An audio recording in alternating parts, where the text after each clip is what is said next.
Gabon a accueilli pendant 3 jours une rencontre importante, une rencontre internationale en rapport avec la mise en avant du Gabon bleu. Il s'agissait de l'industrialisation de la filière tonnière.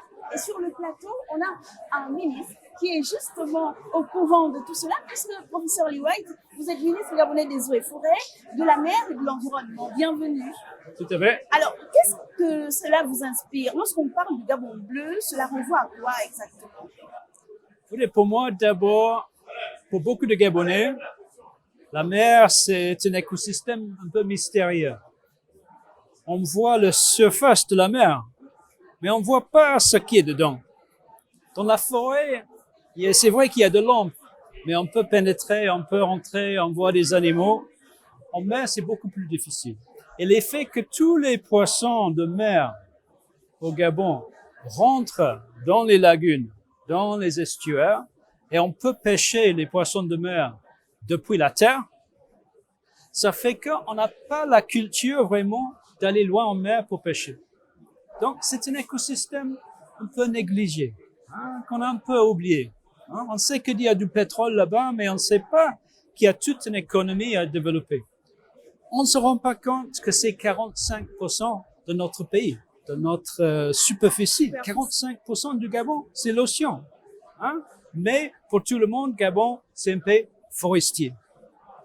Donc, Gabon bleu, cet effort qui est initié par le président de la République en 2013 pour mieux connaître, pour mieux gérer, pour protéger, mais pour promouvoir une gestion durable de nos ressources maritimes, c'est une initiative vraiment clé et on commence à voir aujourd'hui les premiers résultats. On les voit dans cette colloque.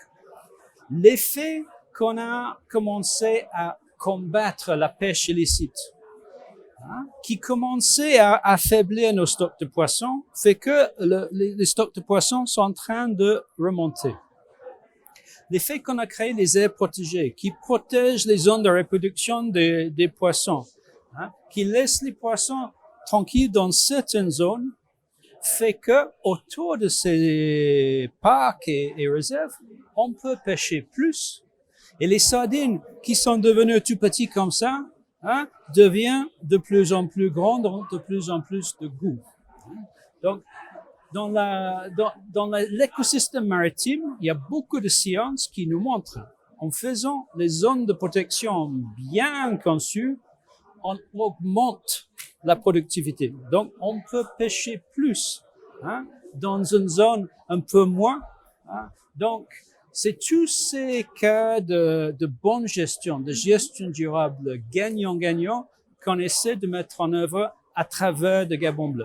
Est-ce que c'était ça l'essentiel de votre présentation? Parce qu'on sait que vous avez pris part aux exposés. Quel était l'essentiel de votre message pendant ce forum? C'est effectivement ça. On m'a demandé de parler du processus de création et la motivation de la création de nos aires protégées marines, qui couvrent un peu plus que 25% de notre espace maritime. On a fait un travail scientifique pour identifier les zones les plus riches, les plus importantes. On a ensuite fait une consultation publique. On a cartographié avec les industriels de pêche, avec les gens qu'on appelle pêcheurs artisanaux, toutes les zones de pêche. On a essayé de créer des zones qui sont importantes pour la reproduction des poissons, qui sont très riches, donc qui vont protéger la biodiversité, mais de minimiser le conflit avec les pêcheurs actuels et de maximiser le potentiel futur d'une pêche durable pour veiller sur la sécurité alimentaire de nos enfants, de nos petits-enfants. Donc, les parcs nationaux, les parcs marins, les réserves aquatiques sont créés, oui, pour préserver, mais surtout pour garantir cette pêche durable pour les futures générations. Est-ce que vous avez au final l'impression que les populations ont compris l'enjeu de la mise en place de ces zones protégées finalement? Il y a 2-3 ans, un député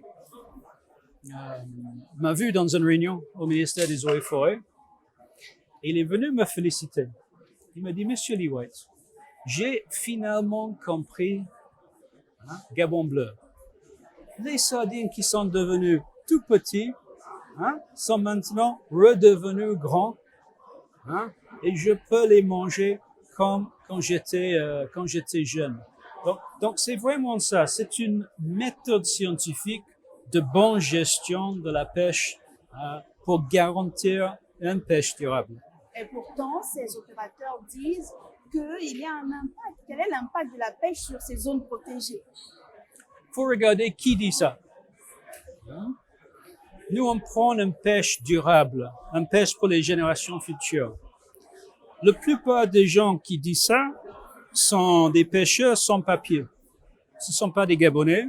Ils sont pas là pour construire le Gabon. Ils sont là pour pêcher au maximum aujourd'hui, sans penser à ce qu'il y aura dans 20 ans, 40 ans, dans un siècle.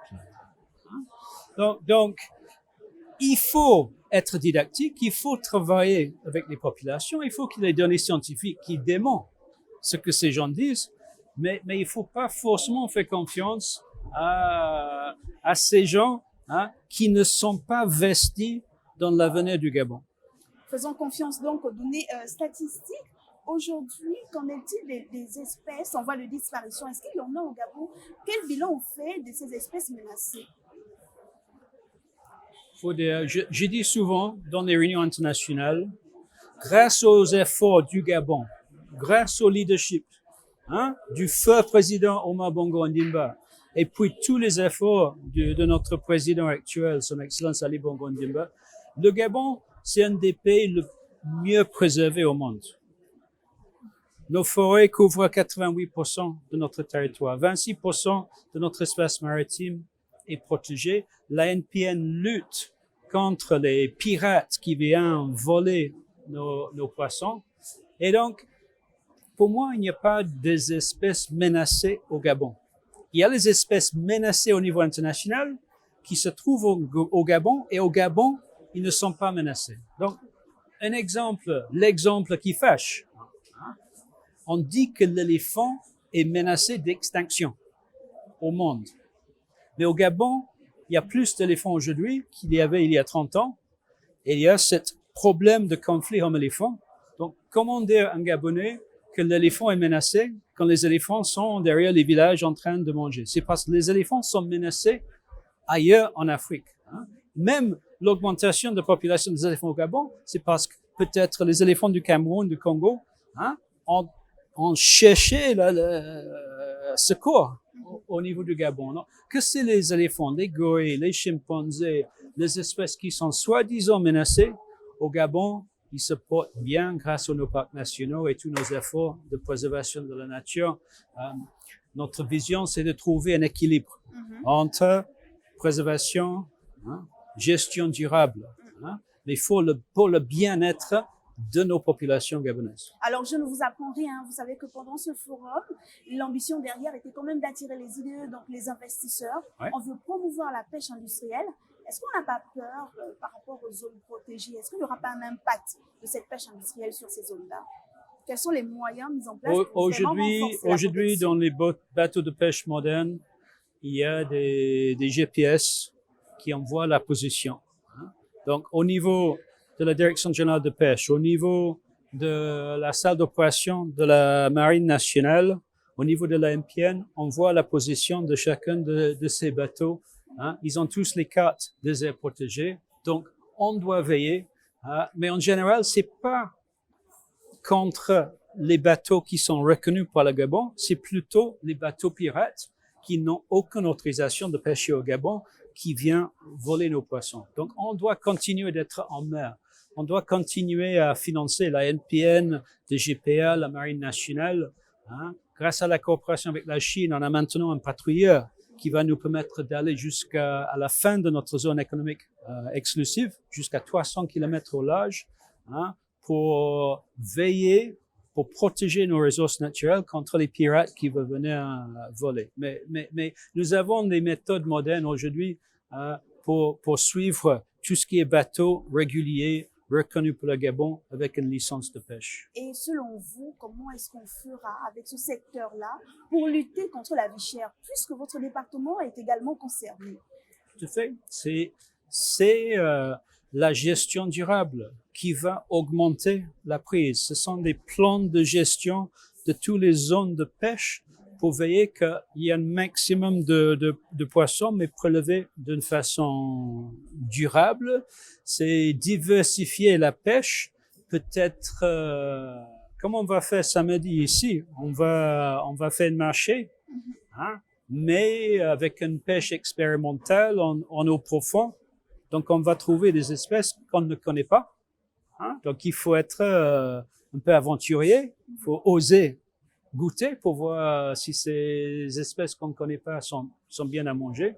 Hein? Mais c'est aussi avec la pisciculture. On peut faire énormément avec la pisciculture. Donc c'est un mélange de bonne gestion de tous nos pêcheries en mer, hein? Et en eau douce. Parce que moi, je suis plus fanat de Yara que de rouge, personnellement. Mais après, toute cette pisciculture qu'on faisait il y a 30 ans avec le Code de la paix, qu'on a un petit peu oublié, qu'on essaie de relancer aujourd'hui. Et puis finalement, on a des défis à relever. Les défis, en effet, c'est de veiller que vos enfants, mes enfants, nos petits-enfants vont pouvoir manger le poisson au Gabon, que c'est le Yara, que c'est le rouge ou le bécune, hein, comme nous. C'est ça, Gabon bleu. Le Gabon bleu qui est intimement lié à l'économie bleue. Aujourd'hui, quelles sont les priorités pour notre pays pour toujours rester bon élève en termes de sauvegarde de sa biodiversité? Bonne gestion de ces aires protégées, hein, protection de nos ressources naturelles contre les bandits qui veulent venir voler. Comme pour la forêt, transformation de nos richesses sur place au Gabon. Pour l'instant, le poisson le plus pêché au Gabon, c'est le thon. Mais il n'y a pas un Gabonais qui gagne sa vie avec le thon. Ils sont pêchés et exportés sans aucune transformation. On a vu aujourd'hui le ministre de l'Industrie qui a fait la démonstration, hein, le coût de thon en vrac et le coût de thon dans une boîte, le nombre d'emplois qu'on peut créer. Donc, avec les ressources qu'on a en thon, on pourrait facilement créer 10 000 emplois au Gabon. Hein. Pour l'instant, on crée 10 000 emplois ailleurs. Hein.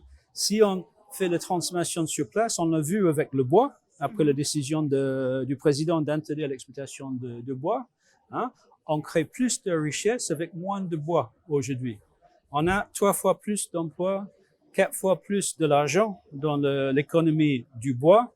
Hein. C'est ça aussi qu'il faut faire. Il faut interdire l'exploitation de poissons non transformés. Il faut créer des emplois et la richesse au Gabon durablement. Merci beaucoup, professeur Liwad. Je rappelle que vous êtes le ministre gabonais des eaux et forêts, de la mer et de l'environnement. Vous avez répondu à nos questions parce que nous étions ici à Port-Gentil dans le cadre de la tenue du Forum sur l'industrialisation de la filière thonière. Merci d'avoir répondu à notre appel. C'est un plaisir. Merci à vous de nous avoir suivis. On garde en tête la gestion durable des ressources naturelles, mais aussi penser au développement durable. Merci de nous avoir suivis. Au revoir.